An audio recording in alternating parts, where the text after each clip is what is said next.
Hello, good afternoon. Welcome, everybody. This is Tina. I'm from Raffles. I'm the head of strategic partnership.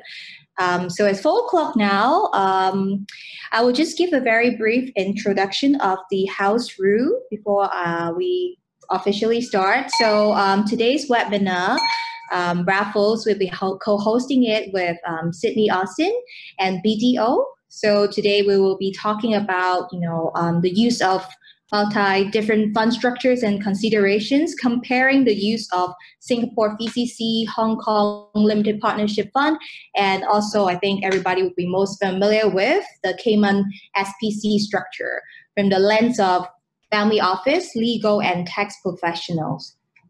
So I'll be just going through a few groups. So today's webinar will be recorded and it is going to last for an hour, including Q&A.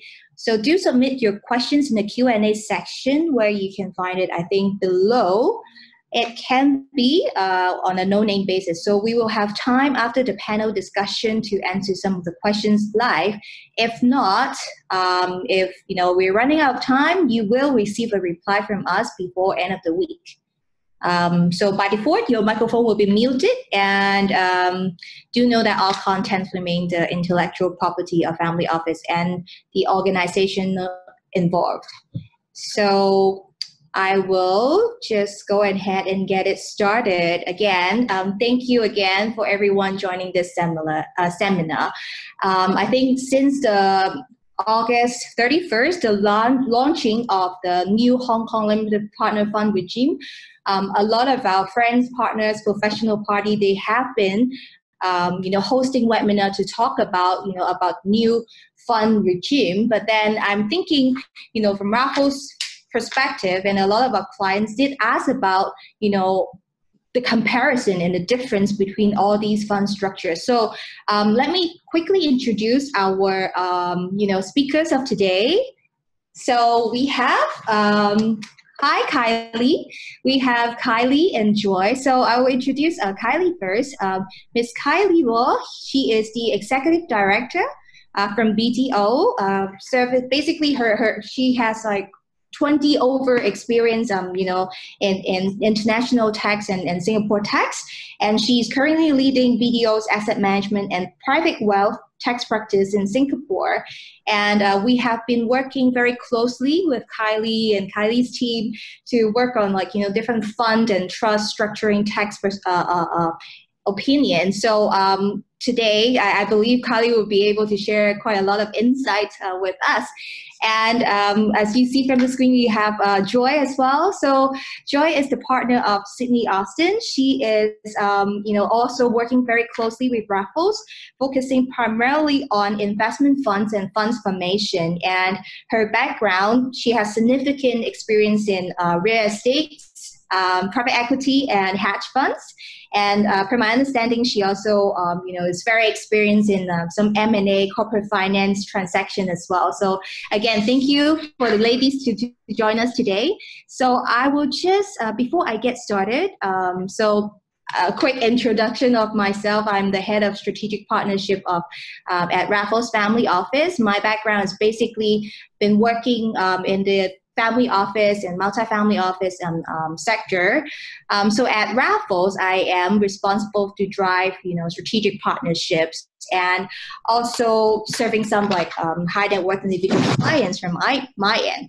So to start, I will give a quick introduction of Raffles Family Office first. So we are headquartered in Hong Kong. We have 4 offices in total. So Hong Kong, Singapore, Taiwan, and we have a new office, Raffles China, coming up in Shanghai actually next month. So we do manage our clients' wealth in 5 different jurisdictions. Traditionally, I think a lot of from the sign-ups that I've seen, you guys should have quite a good understanding of what does a family office do. But traditionally, a family office would offer a wide range of services depending on the client's needs. So at Raffles, we do have a very comprehensive platform offering independent asset management, insurance, wealth planning, some tailor-made family office solutions, and so on. So if speaking from, like our clients' point of view, usually high net worth individual clients with bankable assets, I would say about between 10 million US dollar to up to 300 million dollars. Their needs or their practice, usually they will have more than just one private bank account, namely in like maybe 3 to 5 private bank account in different jurisdictions. So what we do, Raffles, we would be helping the clients as a gatekeeper to manage their assets, from as a platform. So we would add in our the client's best interest by finding the best place for their assets at all time. As compared with private banking, where maybe a relationship manager maybe, just selling their bank's products. So we know what is best for our clients. Under the independent asset management model, we don't hold clients' assets. So the client's assets will be banking at, different custodian banks as mentioned in Hong Kong, Singapore, Taiwan, Switzerland, Liechtenstein, and we are having Dubai in progress as well. So when I talk about family office, I think for some of the high net worth individual clients, over a certain size of assets, namely I would say between 50 mil US dollar to 300 or even $1 billion, assets. Just having a private bank account or multiple private bank account in different jurisdictions cannot satisfy their needs anymore.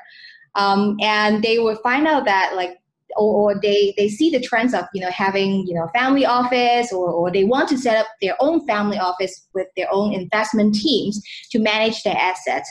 But the things that we are seeing is that some of the clients, although they want to set up one, but they actually don't know how or they don't have the expertise to set up. So here we have Raffles. We're able to help this single family office from building their family governance, defining their family mission, setting boundaries, and organize their wealth to the second bubbles that you see here.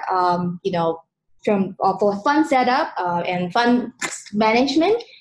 To the third bubble here that you see is investment management. So, internally we have our own investment team, traders to manage their investments in different asset allocation. So some of the trends that I see, from our side is that there is a great wealth transfer happening here. So the estimated wealth here in Asia is 15 trillion US dollar, and the wealth expected to change hands by 2030. And we do see that, the generations at around 60 years of age, they are planning to basically transfer the wealth, will have a proper structure in place to basically plan ahead, plant the seeds of long-term success. How do they transfer the wealth via either, set up a family office or through a trust or a fund structure and so and so. So we do see that next page here. There is a growing demand when after, the wealth transfer, a lot of our clients actually are from Asia, China and Southeast Asia. And then in China, we're seeing, from the report there, we have 2 new billionaires been born every week in China. So when there is such a, huge wealth happening, so we do see that other than traditional assets, there actually a large demand for private equity asset, VC projects, and some alternative investments needs as well. So that we would, before and now, okay, so this chart would be showing the example of how we deal with the first generation. We see the asset allocations here, namely, or majority of them would be in fixed income. So 70% in fixed income, and some of 15% in equities in developed markets, and then 10 or less than 10% would be in alternative deals. So again, they are seeking for stable income, heavy on their, core business, real estate. But then when the wealth transfer happening to the second and third generation, we see that they are a risk taker, and then they would like to do a lot of club deals when they see the right opportunity arise. So with this kind of shift, we do see they would require a better structure or more consolidated reporting system. Even some would require some robust tech element to, let them to manage or do some e-banking on their own. So in summary, with all the trends and a wealth transfer demand and the succession planning needs, the needs of one-stop solutions, we are seeing that setting a fund either in Cayman SPC or Singapore VCC. That's actually what we've been recommending to our clients. It used to be so. Because of the SPC structure or the VCC structure, their features is allowing the family to segregate, put in the assets in the same umbrella, at the same time to segregate different asset types. Because, I'm sure Troy will be able to walk us through later on in terms of the structure and things. But then, since the launching of Hong Kong Limited Partnership Fund, because it's a very different structure, it's a GP-LP structure. So what we see is that it's better for fundraising purpose. It's better structure for private equity, real estate, and VC projects. And I think later on I will just pass the ball to Joy to walk through what are the differences between Cayman Fund, Singapore VCC Fund, and Hong Kong Limited Partnership Fund. And I will pass the ball to Joy. Thank you. Thanks very much, Tina. So let me just...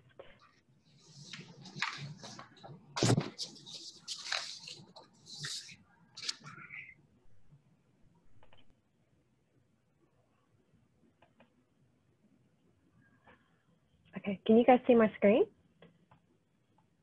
Yes, we can. Thank you. Okay, perfect. Okay, so thanks very much, Tina. Look, we definitely are seeing an increase in family offices moving to use fund structures, because I think a lot of people are starting to see that they can benefit from the clarity that fund structures provide in terms of the rights and the obligations of the investors and the managers. And I think a lot of the considerations that are relevant to fund managers are also relevant to family offices, particularly when it comes to the ability to plan for succession and also to inherit wealth. So today I'm going to look very briefly at the key features of fund vehicles that are commonly used by family offices, and also explore some of the considerations that are relevant in deciding which fund vehicle to use.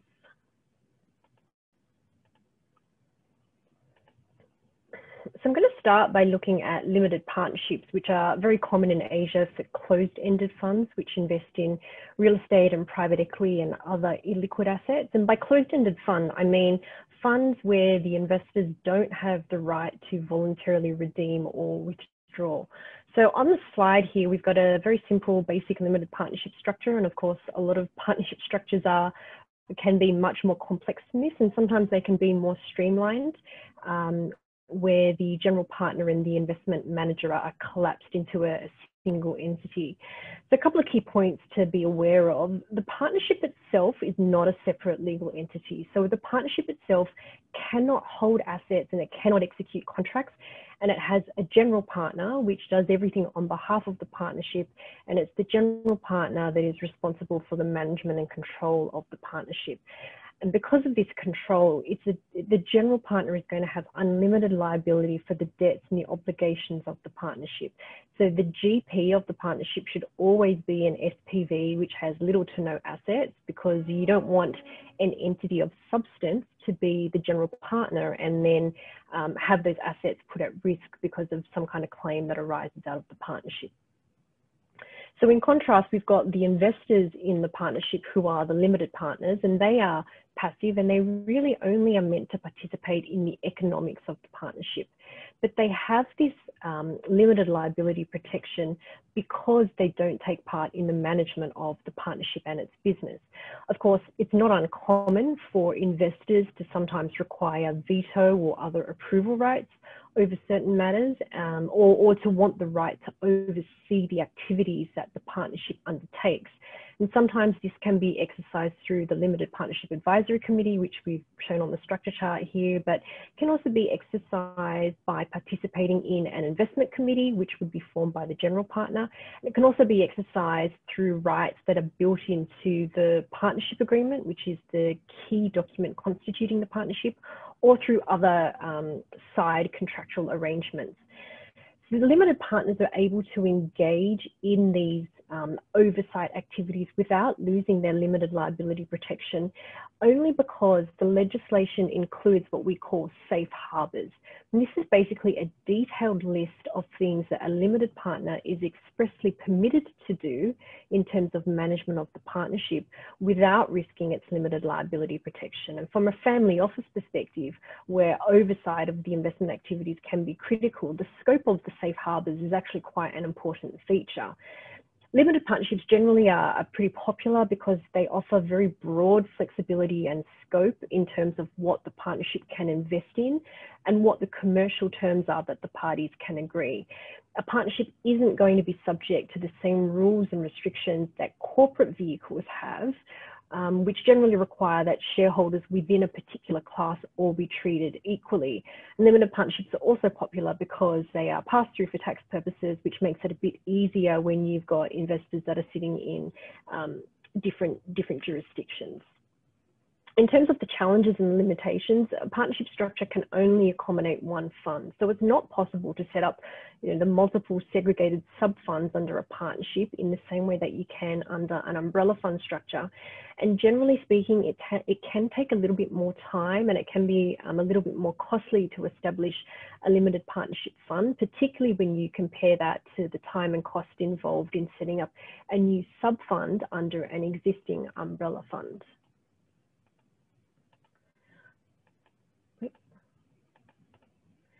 So as Tina mentioned, in Hong Kong, we had a new limited partnership fund regime introduced, which commenced at the end of last month. And the team at Sidley was actually very closely involved working with the government on this project for several years. And, as part of that process, one of the tasks that we were asked to do was really do a comparative analysis of the structures and the features of fund vehicles in other developed fund centres like the Cayman Islands and Singapore and Delaware and Australia and Luxembourg.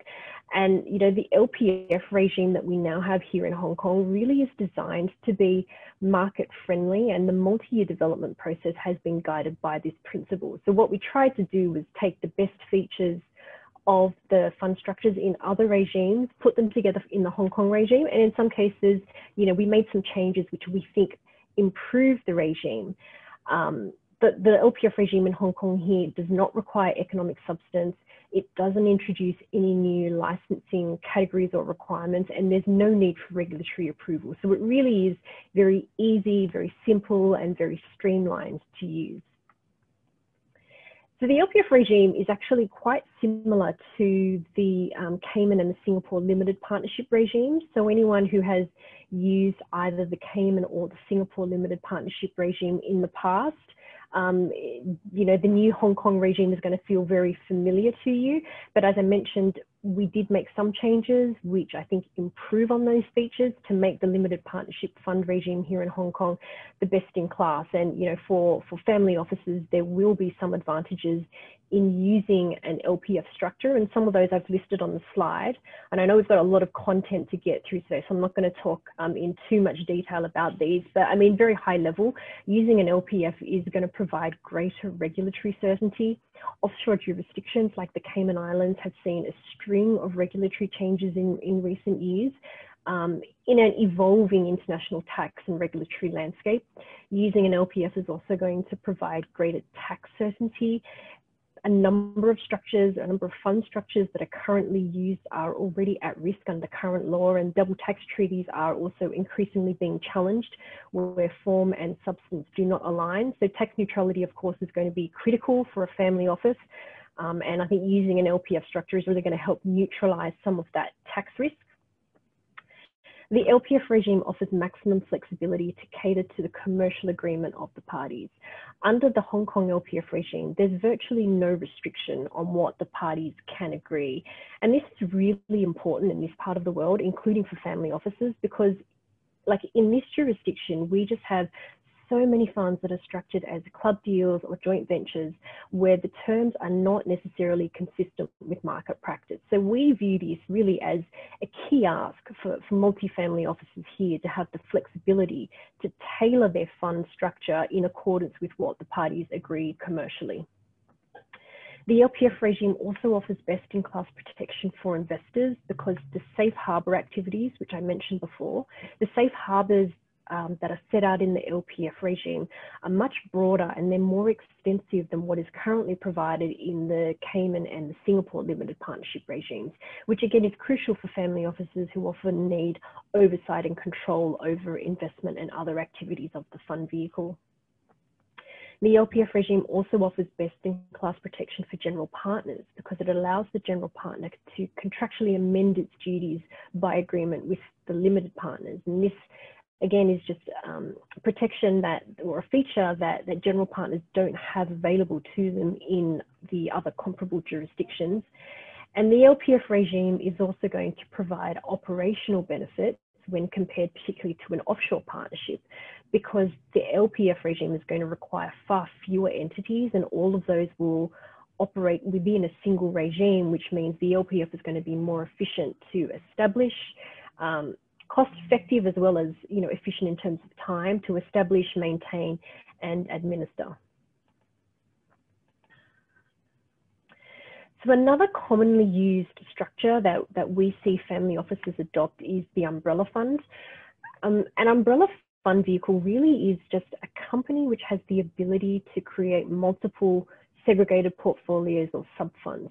So in the Cayman Islands, this is known as the SPC, the Segregated Portfolio Company, which I'm sure everyone's very, very familiar with. In Singapore, the equivalent is the Variable Capital Company, which was introduced earlier this year. And in Hong Kong, we also have an equivalent, which is the Open-Ended Fund Company. And all of these three vehicles, broadly, they have the same features and they can do the same things. They can all accommodate open-ended or closed-ended funds, and they certainly can be used for private fund structures. I have to say, 5 years ago, we didn't really see a lot of funds being established as umbrella funds, but in the last year, we have seen a very sharp increase in the use of this kind of structure, including by family offices. So in Singapore, the VCC regime, which was introduced earlier this year, I think has proven very, very popular, and they've seen a huge uptake rate for that, which has been a great success for the Singaporean government. In Hong Kong, we're still seeing the Cayman SPC as by far and away being the dominant vehicle, and part of that is driven by restrictions and obligations that apply to the Hong Kong OFC.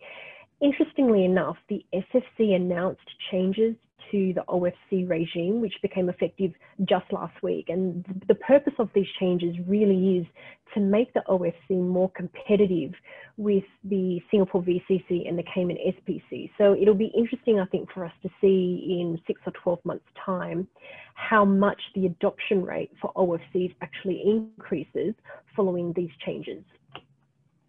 So in an umbrella fund, the assets and the liabilities of each sub-fund are legally segregated from the assets and liabilities of each other sub-fund, as well as from the general assets and liabilities of the umbrella company. So in effect, each sub-fund is basically operating like a separate limited liability company, but all of the sub-funds sit underneath the one umbrella fund vehicle. This segregation or this ring fencing is embedded in statute. So it will bind third parties, including any counterparty and any shareholder of the umbrella vehicle. So in the example that we've shown on the slide here, the assets of SP1 can only be used to satisfy the creditors and the shareholders of SP1. So those assets that are attributable to SP1 cannot be used to satisfy the liabilities or the creditors of SP2 or the umbrella fund generally. And of course, a creditor of SP1 is only meant to have recourse to the assets of SP1. Increasingly in Asia, we've seen umbrella fund vehicles used as the preferred vehicle for private equity, real estate, and other closed-ended funds, which allow investors to participate on a deal-by-deal basis, because it effectively gives the investors the ability to opt in and out of particular investments. This, I think this trend of increasing use has been driven by a number of factors. So this kind of structure is, you know, very attractive to non-institutional high net worth investors like family offices who really want to have oversight over each of the investments. It also is very popular because it has broader flexibility to structure terms that are tailored to the requirements of different investors within a fund vehicle by basically putting different investors in different sub-funds. And of course, establishing a new sub-fund only requires the passing of a board resolution, which makes this structure very efficient from a time and cost perspective in terms of setting up funds, and it also saves on operating costs. So there's a lot of efficiencies, I think, in using an umbrella fund. There are some challenges, though, that people do need to be aware of when they're thinking about using this kind of structure. The umbrella fund doesn't really lend itself to optimal tax treatment for US investors, which, you know, obviously if you're not going to have US investors participating, that's not going to be relevant. But to the extent that there is that possibility or you need to preserve that flexibility, that's one thing to consider. And there's also a risk of cross sub-fund collateralization, which we'll look at. Wait. So, you know, as we mentioned, the defining feature of the umbrella fund is the ability to create these multiple sub-funds within the one vehicle. And the problem is that there hasn't been a case in a foreign court which has ruled specifically on the validity of that segregation between the different sub-funds. So, you know, if we take a Cayman SPC for an example, under Cayman law, that segregation is respected and there's no problem. But if, for example, using the example that we have on the slide here, where we've got two SPs, if SP1 has a $95 loan and only $75 of assets, while SP2 has $100 of assets, if we were talking about a loan agreement that was governed by non-Cayman law and the lender commenced proceedings in a non-Cayman court to recover that debt, going after the assets of both SP1 and SP2, we don't know whether that segregation would be respected. So it is possible that a non-Cayman court would find that the assets of SP2 are available to satisfy the liability that's owed by SP1. And this uncertainty about whether or not that segregation will be respected internationally, it also means that if a sub-fund wants to borrow money, for example, under, say, an English law governed loan agreement, the lender is likely to request a legal opinion confirming that the segregation of the assets and liabilities between the sub-funds will be respected under English law. And the problem is, because this issue hasn't been tested, no reputable law firm is going to issue that opinion. So it can be difficult for an umbrella fund to obtain financing. So generally, when we're talking to our clients, you know, we generally ask them to kind of reconsider very carefully using an umbrella fund if significant leverage or borrowing is going to be used when they're executing their investment strategy, because of this risk of the collateralization across sub-funds and because of the potential difficulty in obtaining financing. And of course, there are measures that you can take to mitigate these risks, but they don't eliminate the risks completely. So in deciding which vehicle is appropriate, there are several factors that people need to consider. I mean, obviously, is the vehicle suited to the strategy and objective? An umbrella fund is going to be ideal for investment platforms, for deal-by-deal participation, for single asset funds, for launching multiple small funds. But you do need to consider whether the investment activities need to involve leverage and how the risks and the challenges of using leverage are going to impact on those investment activities. A partnership fund generally is going to be more suited for illiquid and longer term investments given the formation costs. And it's also going to be very well suited to club deals because there is just so, the commercial freedom is so broad. You also need to think about, whether the vehicle is appropriate and appeals to the investors. An SPC, as I've said, is attractive to and favoured by non-institutional high net worth investors who want oversight and control over the investment activities. It's generally not favoured by institutional investors, and it's not going to provide optimal tax treatment for US investors. And of course, flexibility is a very big issue. The key advantage of the umbrella fund structure really is that flexibility to tailor terms and structures for different investors or different strategies within the one vehicle by using the multiple sub-funds. And of course, the other key benefit is going to be the time and the cost efficiencies in establishing and operating those additional sub-funds. But, I think that flexibility comes as a bit of a trade-off in terms of decreased flexibility for managing a single fund because you're going to be subject to those rules about treating shareholders within a class equally. And there's also a bit of a trade-off because there are challenges for the use of leverage and for accepting US investors. Another thing that people ask us about quite frequently is licensing, and more specifically, whether or not a license is needed. Generally speaking, the licensing regime in Hong Kong and Singapore, they're territorial. So it's going to matter what you do and where you do it from. And it's really going to be very much a facts and circumstances analysis to determine whether a license is needed, and if so, what kind of license you need.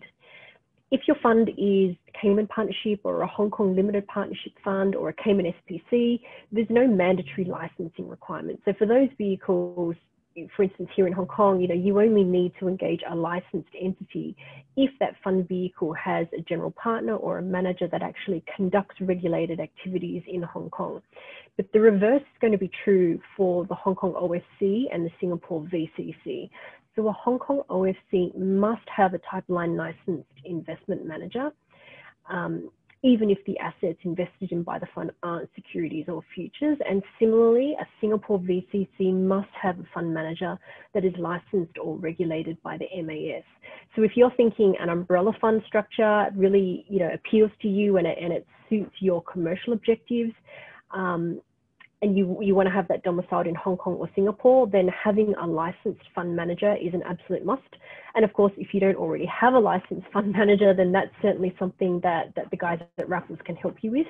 But if you want to use an umbrella fund and you don't want to engage with a licensed entity, then that really just leaves you with the Cayman SPC structure.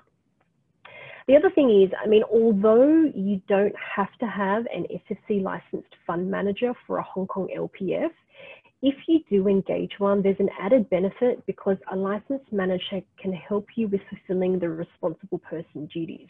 So an LPF needs to appoint someone to be the responsible person who has to carry out certain AML and KYC duties. And the categories of persons who are actually eligible to be appointed as a responsible person is fairly narrow, but it does include licensed corporations.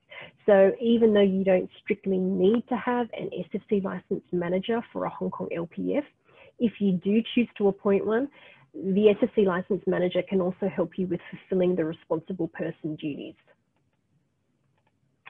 So looking ahead, I think, as the family office sector continues to evolve, we do expect that the adoption of fund structures by family offices will continue because, as I said, family offices definitely benefit a lot from the established legal framework that these fund structures offer. It enables them to have control and oversight over assets, and it also enables the family office team to be remunerated in line with their peers in more traditional fund management organizations. The good news is that with the recent trend of funds moving onshore, we have seen the introduction of new vehicles like the VCC and LPF.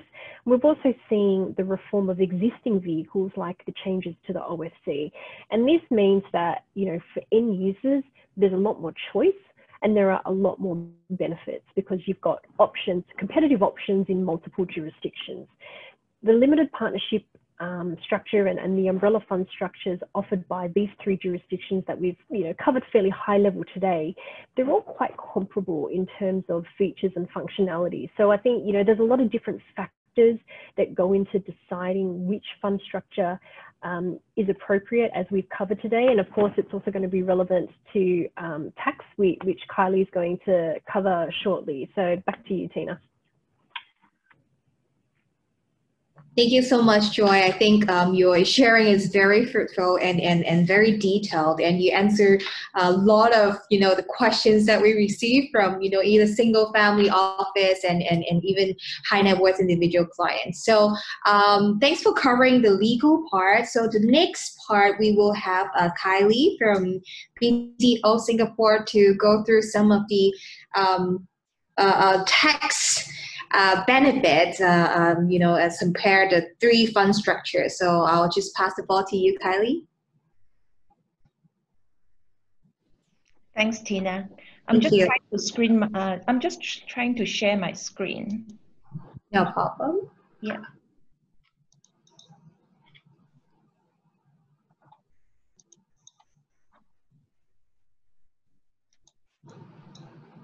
Can you see? Great, yes, thank you. Okay. Hello, everyone. I'm Kylie from BDO Singapore. So thank you for listening to the webinar today. And thank you to Raffles Family Office and Sidley for the collaboration on this platform. So I hope all of you are keeping well. Okay. So the agenda for my presentation today, I will first of all provide you with an overview, okay, with the global trend. We are seeing onshoring of funds, family offices, and fund management companies to Hong Kong and Singapore. And I will share with you why, there is a trend.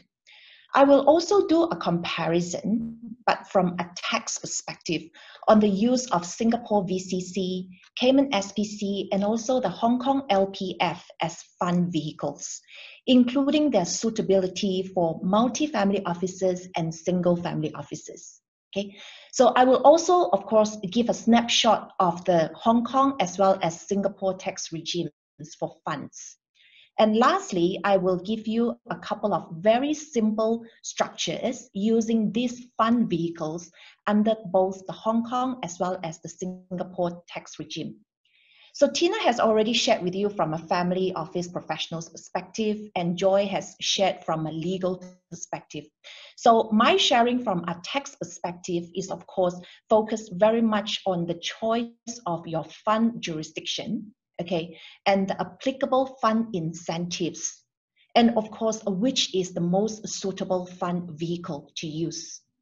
So, of course, at the end of the day, will it be a Cayman SPC or a Singapore VCC, or is it a Hong Kong LPF, right? Many people are asking this type of questions. So first of all, let's look at the global trend. I'm sure all of you would have noticed that the trend for funds and family offices, and of course, including fund management companies moving onshore. And by moving onshore, I mean that coming to Singapore and Hong Kong, moving away from jurisdictions such as BVI and Cayman. Okay, so of course, Hong Kong and Singapore are the obvious choices, and we want to know why. Okay, it's a result of the tax and of course, disclosure policies that were introduced worldwide. It goes all the way back to 2016 when the CRS was introduced and countries started to exchange information with each other. So then we saw clients moving their companies from offshore jurisdictions to Singapore and Hong Kong. And of course, being the financial centers, it's the obvious choice. And in 2018 and also 2019, we also see that these offshore jurisdictions also introduce the economic substance requirements for certain types of companies. And having substance means having office premises, hiring employees. As a result, again, we saw a lot of fund management companies moving away from these jurisdictions. And this is quite understandable because if they have to have substance in the BVI or Cayman, then they might as well have substance in Singapore and Hong Kong because it's economical, it's practical, okay? And of course, in both places, we have attractive tax incentives in place. And in April 2019, Hong Kong introduced the Unified Fund Exemption Regime. They call it the UFE regime. So it came into effect to exempt income derived by onshore funds, so Hong Kong funds. Previously, it was just exemption for offshore funds. And this provided a level playing field for all the funds. In Singapore, similarly, we have the Section 13 series. We have the Section 13CA, the Section 13R, Section 13X to exempt income derived by all funds, whether it's onshore or offshore, okay? As long as they are managed by Singapore fund managers. And in 2020, we saw a lot of the offshore jurisdictions have been added to the EU blacklist. And of course, the France blacklist as well. And we expect the trend to continue. So other important developments include Hong Kong's introduction of the Limited Partnership Fund Scheme. Okay, so the scheme just came into effect last 2 weeks. That was on 31st of August. And in Singapore, we also launched the VCC in January this year. So this is very comparable to the Cayman SPC, and we see this as very big milestone for both Hong Kong and Singapore. So with all these, global disclosure policy changes and government initiatives, the onshoring of funds, as well as the family offices and fund management activities are really gaining momentum. And we believe that it will develop into an important new trend on the global economic scene. So we are seeing a lot of funds moving to Singapore and Hong Kong, taking advantage of the tax treaty benefits. We are also seeing a lot of fund managers moving to Singapore and Hong Kong to fulfill the substance requirements and also to take advantage of the tax incentives. So let's first start by understanding some of the tax considerations for a typical fund or family office setup, okay? So in your typical setup, you would have the investors, you would have your fund, as well as the investment jurisdiction. So for funds from a tax perspective, we generally say that there are three broad groups of considerations. Firstly, we consider the jurisdiction where the investors are located, followed by the jurisdictions where the funds are located. So is it a Cayman, is it a Singapore or Hong Kong? And lastly, we look at the jurisdiction where the investments are located, okay? So at the level of the investments, we have to consider the domestic tax that will apply to the underlying investments, because any tax leakage will reduce the fund's yield to the investors. We also need to consider whether there is tax on the investment income, such as dividends, interest, and of course, when we extract them, when we finally exit, we have to consider the tax, the capital gain on the capital gains, okay? So these taxes can be reduced if there are good double tax treaties in place. And of course, that brings us to the fund level. We have to consider whether the jurisdiction has entered into any good double tax treaties with the rest of the world, especially with countries where our investments are based. For example, I can tell you that Hong Kong has negotiated very favorable tax treaties with China, India, and Indonesia. On the other hand, Singapore has a very wide treaty network with very good treaties with most of the Southeast Asian countries, and also Philippines as well as Myanmar, okay? So at the fund level, we have to consider whether the fund jurisdiction levies tax on the investment returns. That means, do they tax on the interest? Do they tax on the dividends, which you extract from your investments, okay? And do they tax on the capital gains? Do they give tax credits for the foreign tax that has been suffered already? And do they tax the distributions to the investors when I on-distribute? So that's very important consideration. And of course, lastly, do they give tax incentives to neutralize the taxes and increase the yield for investors. So lastly is the investor level, which of course is something that the investors themselves, they have to manage. And it's not something that we can control, of course, okay? But we have to consider how the fund distributions will be taxed when it's in the hands of the investors, and whether any CFC rule will apply, whether they are taxed on a territorial basis or worldwide basis. So that's quite important for investors themselves to consider. And that's why sometimes investors, they invest using trusts or using in their personal name or through an offshore entity. It all depends on the home reporting as well as tax disclosure requirements. So in the next slide, I'm going to compare the 3 popular fund jurisdictions, and that is Cayman, Hong Kong, and Singapore. Okay, so if you look at Cayman, now it is a tax haven jurisdiction. We all know that, right? It has no income, and it has no income tax and no withholding tax. But the thing is, it has very few limited double tax treaties concluded. Based on my memory, okay, just off the top of my head, I think Cayman has a limited treaty with the UK. It also has a treaty with New Zealand, okay, but other than that, I don't think Cayman has any other treaties. And let's look at Hong Kong. Hong Kong has no dividend or interest withholding tax, so that's good, okay, and it's got a corporate tax rate of 16.5%. So I can tell you, this is almost the lowest in Asia Pacific, right? And of course, they have attractive incentive schemes to bring the tax rate down to 0. And Hong Kong has more than 40 DTAs concluded, tax treaties concluded with the rest of the world. And just now we mentioned that, you know, especially with China, India, and Indonesia, Hong Kong's treaty is really favorable. And I will show you in a while.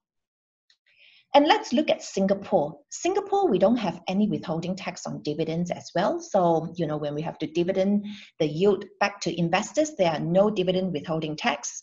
And of course, under the schemes, interest withholding tax is also exempt.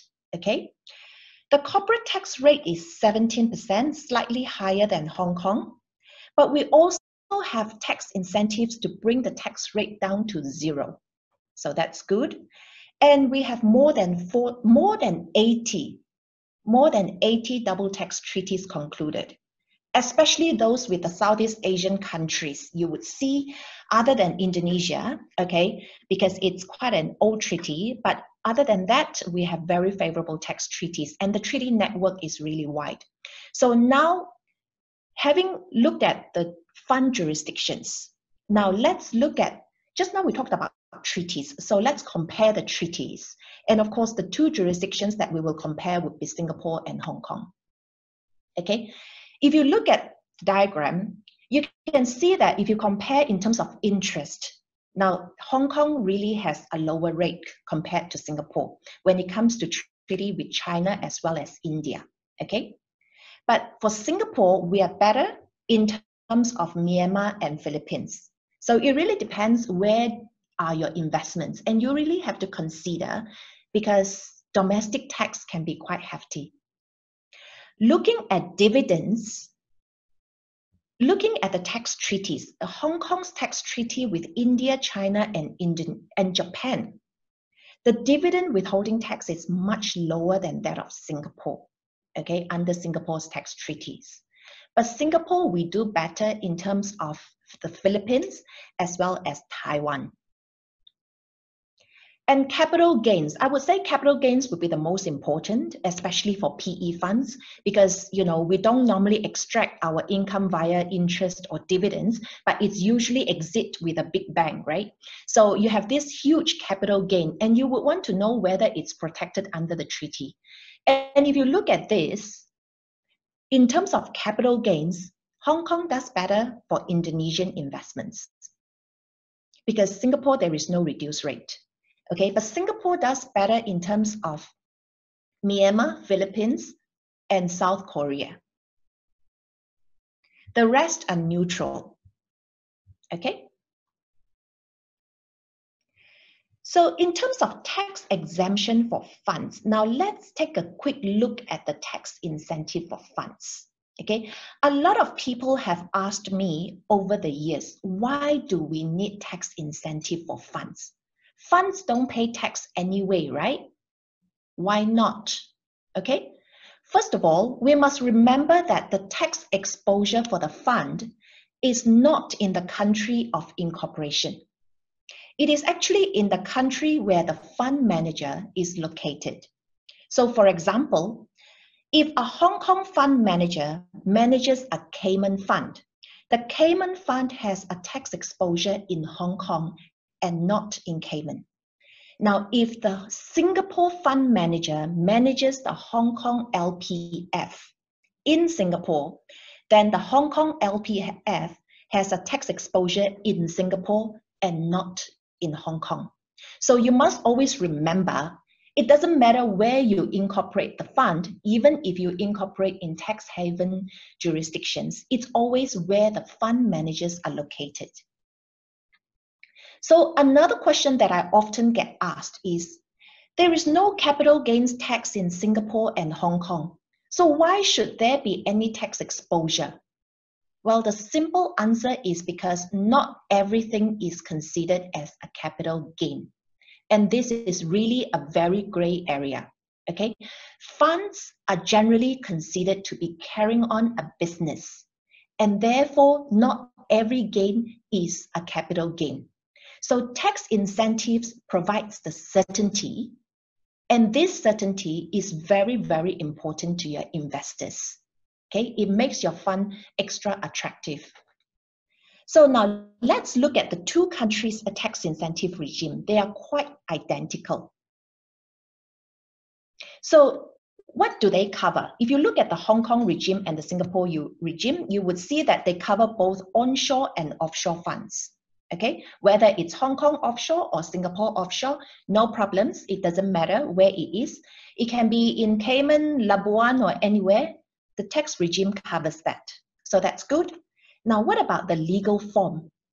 The Hong Kong tax regime covers SPC. It covers the LPF.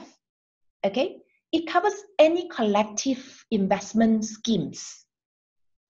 Singapore, likewise, it covers trusts, it covers companies, it also covers the partnership, including the Hong Kong LPF, okay, assuming if it's managed in Singapore, any managed account, meaning a personal account, and of course, VCC.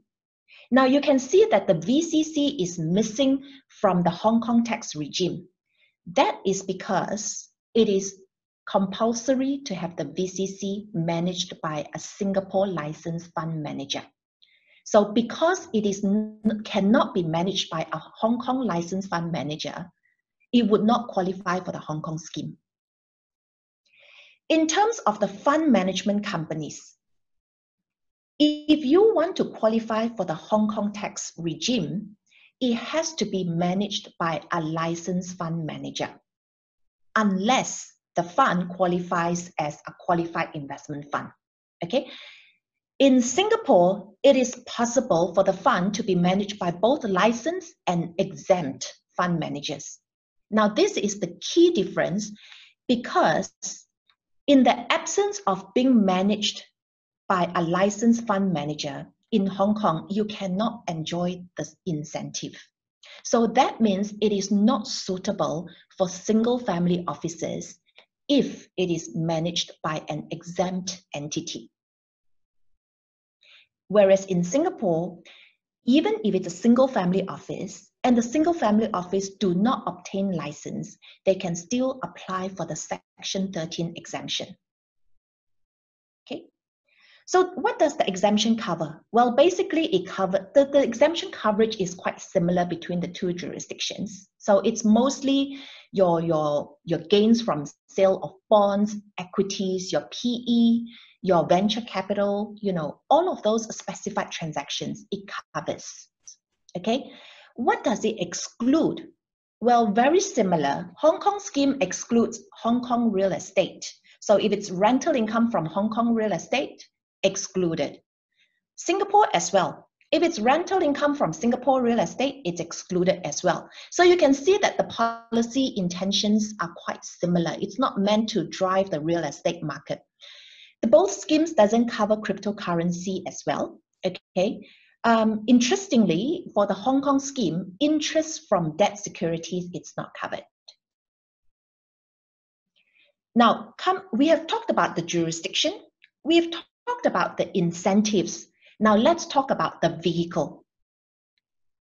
Okay, so we have the Cayman SPC, we have the Hong Kong LPF, and we have the VCC. Now let's look at the different vehicles. And I will do a quick comparison from a tax angle because Joy has already done it from a legal perspective. Okay, now first question, can the vehicle apply for the Hong Kong tax regime? You can see that both Cayman SPC and Hong Kong LPF can, as long as they are managed by a licensed manager. If they are not managed by a licensed fund manager, then unless they qualify as a qualifying fund, it would not be able to enjoy. On the other hand, VCC will not be able to be enjoying the Hong Kong incentive. The reason is because VCC has to be managed by a Hong Kong licensed fund manager. Second question, can the vehicle apply for Singapore tax incentive? Yes, all of them can apply for Singapore tax incentive as long as they are managed by a Singapore fund manager. Whether licensed or exempt, it doesn't matter. Okay? Can the vehicle enjoy Hong Kong treaty benefits? Now, treaty is a very big part if you want to eliminate local taxes. Okay? Now you can see that only Hong Kong LPF can enjoy Hong Kong treaty benefits. The reason is because it is registered in Hong Kong and its control and management are exercised in Hong Kong. The rest, because they are not incorporated in Hong Kong, we do see that the Hong Kong tax authorities, they are quite reluctant to give certificate of residence to these entities, and therefore they would face difficulties in terms of enjoying the Hong Kong tax, Hong Kong treaty benefits. Can they enjoy Singapore treaty benefits? Well, other than the Hong Kong LPF, both Cayman SPC and Singapore VCC can enjoy the Singapore treaty benefits.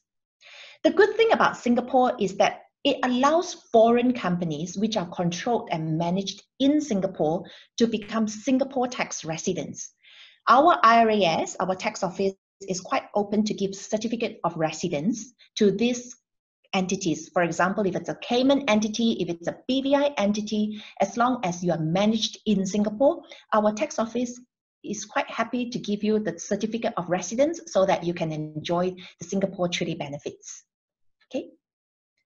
And lastly, is the vehicle suitable for single family office structures? Now, the Hong Kong LPF are not quite suitable at this moment for single family office structures because there is a requirement that there has to be external investors who are not part of the manager's group of companies within 2 years from the setup of the LPF. Or it may risk getting deregistered. And of course, Joy can elaborate on that. Okay. So at the end of the day, you can see that Singapore VCC, it's quite suitable for single family offices as long as those single family offices, they have license.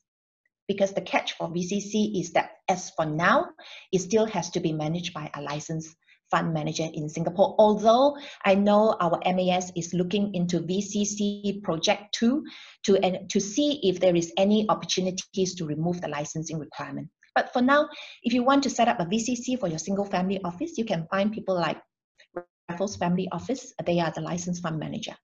Okay, so which vehicle is better and which jurisdiction is better? I'm sure everyone is still asking the same question, right? The answer, in my view, is that it depends on your fund's objectives. And I think that was shared in Joy's presentation as well. It depends on the fund's objectives, the target investors, the investment strategy, and the choice of the fund management jurisdiction. That is important. Is it managed in Cayman? Is it managed in Singapore? There is no one fixed answer to those questions. And that's why all of us are here today to help you make that decision for your next fund or your next family office. Okay? So I will show you just a couple of very simple, simplistic structures to highlight, to illustrate the Hong Kong as well as Singapore tax regime. And it's nothing legal here, okay? Now, assuming you have an LPF as on the screen, okay, you have your investors, you have your GP and your LP, and of course the LPF invest in investments, right? It's managed by a Hong Kong licensed entity. Now, in this case, it can enjoy the UFE tax regime. It can also enjoy the Hong Kong treaty benefits.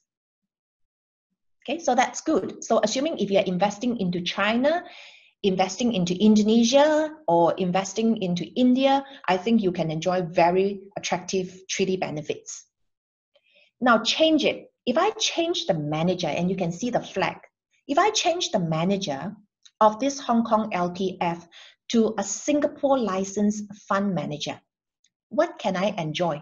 Well, I can also enjoy the Singapore tax incentives because then my exposure is in Singapore, right? Because my fund manager is in Singapore. I can also access the different exemption, okay? But now for an LPF, because it's a partnership, okay, in Singapore, the IRAS generally do not give certificate of residence to a partnership. So, but the partners of the partnership, they can enjoy the treaty benefits. It's the partners, not the partnership itself. Now, second structure, flip it around.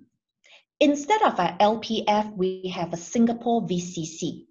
Whether it's a multi-family office or single family office, it doesn't really matter.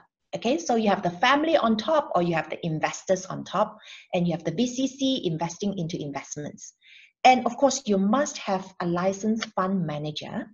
Okay, now what can you enjoy? You can't enjoy the Hong Kong tax incentive, but you can enjoy the Singapore tax incentive, okay, because it's managed in Singapore.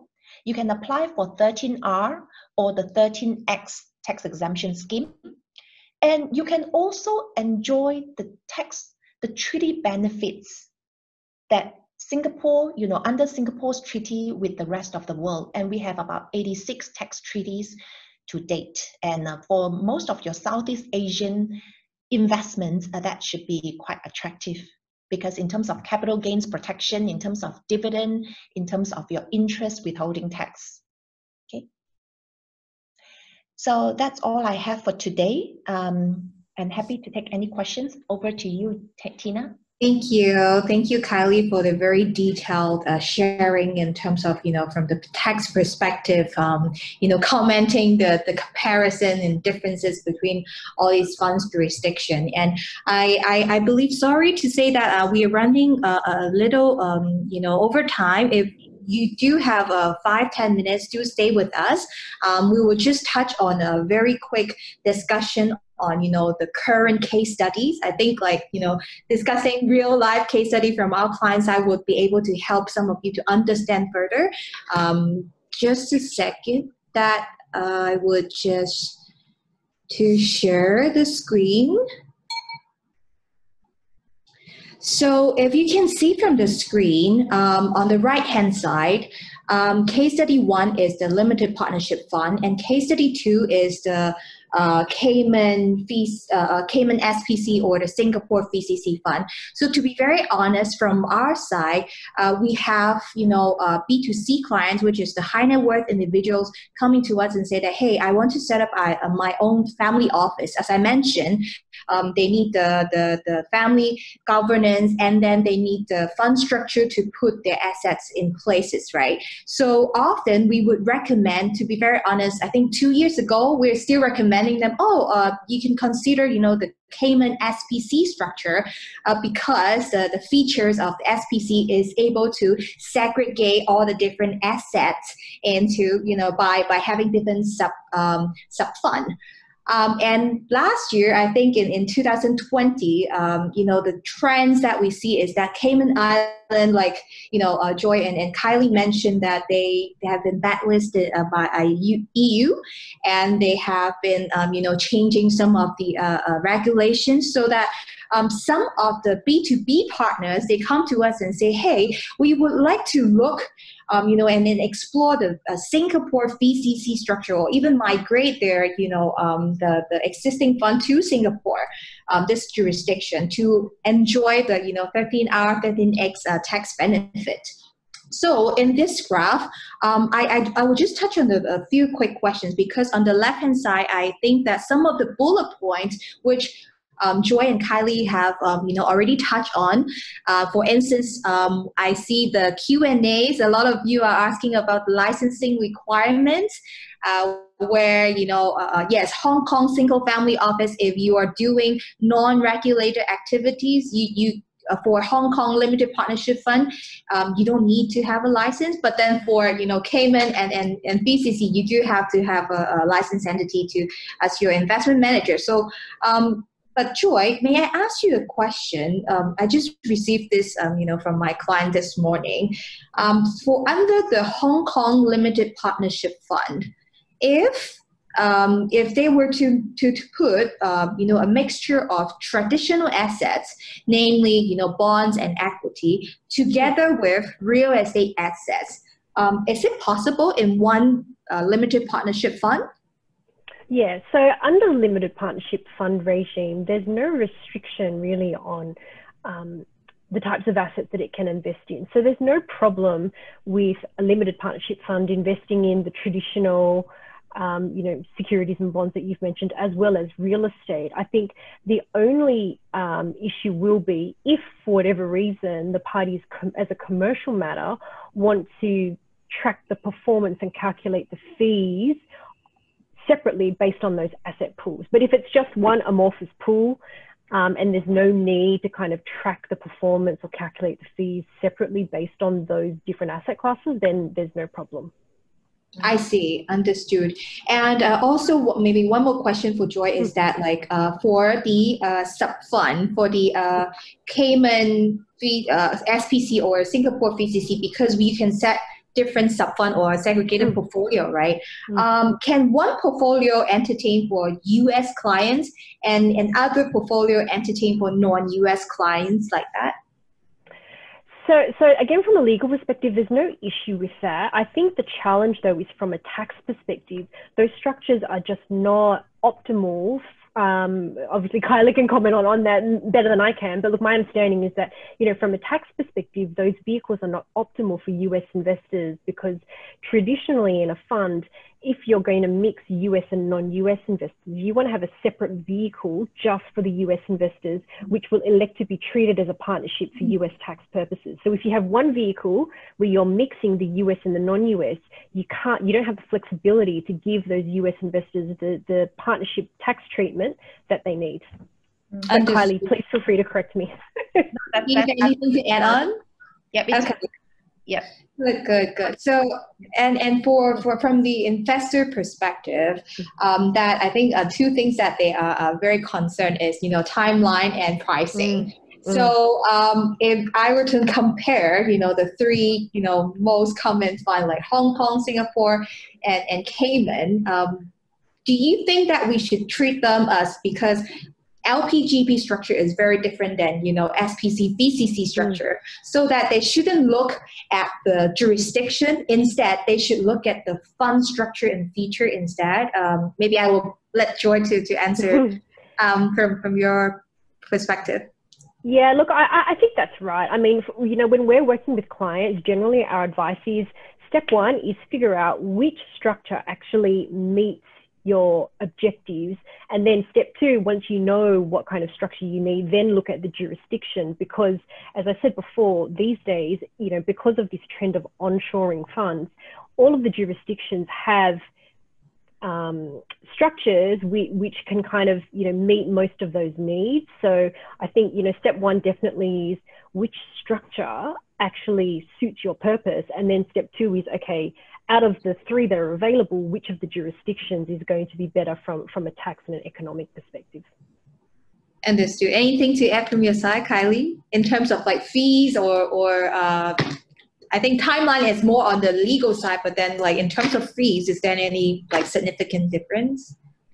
Well, in terms of fees, I think it should not. But of course, for VCCs, you know that we have a grant from the government. So you know, it can defray up to 70% of your cost. So it's a good time to set up the VCC, assuming if you're thinking about it, to get. Yes, we are enjoying that as well. So thank you. So to touch on our as a closure, the trend that I see from my side as a multifamily office, I would recommend that again, like to echo on Troy and Kylie's comment, we have to identify the objective first and then their target investors and also, the investment strategies. I think these 3 are the key things that we have to figure out before deciding what directions or what jurisdiction that we want to set up.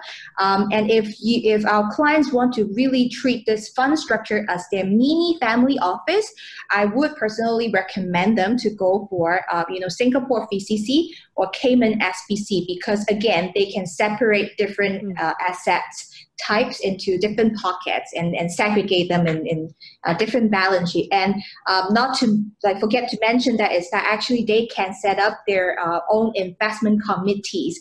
Let's say that, the father who is, responsible for their real estate investments or their development, he can still be the decision maker.